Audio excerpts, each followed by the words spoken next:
तिकडे चांदिवलीमध्ये ठाकरेंच्या शिवसेनेला मोठा धक्का बसलाय। 3 शाखा प्रमुखांनी आपले राजीनामे दिलेले आहेत। निष्ठावंतांना डावलून बाहेरील आयात उमेदवारांना उमेदवारी दिल्यामुळे नाराजी प्रचंड पसरलेली आहे। याच पार्श्वभूमीवर राजीनामे देण्यात आलेत। प्रभाग क्रमांक 161, 159 आणि 157 इथल्या शाखा प्रमुखांनी आपले राजीनामे सोपवलेले आहेत। विभाग प्रमुख सोमनाथ सांगळे यांच्यावरही गंभीर आरोप करण्यात आलेत।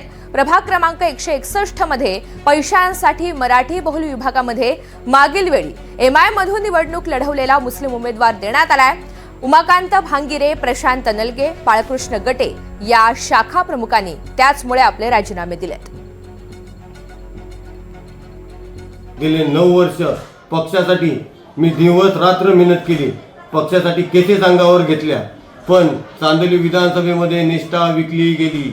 मीही पक्षाचा उमेदवारी अर्ज भरला होता, पण स्थानिक विभाग प्रमुख सोमनाथ सांगळे यांनी जो साधा शिवसैनिकी नाही अशा बाहेरून आयात केलेल्या एमआयएम पक्षाच्या उमेदवाराला, मुस्लिम उमेदवाराला उमेदवारी दिली। मराठी माणसाची निष्ठा तुटपुंज पैशासाठी विकली गेली। पक्ष मराठी माणसाचा मुद्दा घेऊन आज पुढे चाललेला आहे, अशामध्ये मी मुस्लिम उमेदवार घेऊन मराठी माणसाचा मुद्दा काय घेऊन पुढे जाऊ? ज्या विभाग प्रमुखाने साधे मला विचारात न घेता समोर मुस्लिम उमेदवाराला उमेदवारी दिली, म्हणून विभागातील समस्त नागरिक आणि माझे समस्त शिवसैनिक नाराज आहेत।